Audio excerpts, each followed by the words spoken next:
High বন্ধুরা, তোমরা কেমন আছো? আশা করি ভালো আছো। তো আমি চাই সবাই ভালো থাকুক, ঠাকুরের কাছে কামনা করি এটা। তো আমি আজকে তো জ্যৈষ্ঠ মাসের প্রথম মঙ্গলবার, তো আমরা জ্যৈষ্ঠ মাসের মঙ্গলবার করি, উপোস করি। তো পুজো দিতে যাচ্ছি।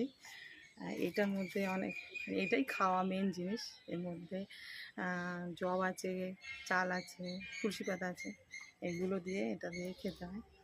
তো পুজো দিতে যাচ্ছি, ঠাকুরতলায় যাব। চলো ভিডিওটা শেষ পর্যন্ত দেখবে। ঠিক আছে, টাটা। তো চলো টাটা, তাহলে আবার ঠাকুরতলা গিয়ে দেখা হবে।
প্যান্ডেলটা সৃজন করে এখানে খাওয়া দাওয়া তো কোথাও ছাড়ার জন্য।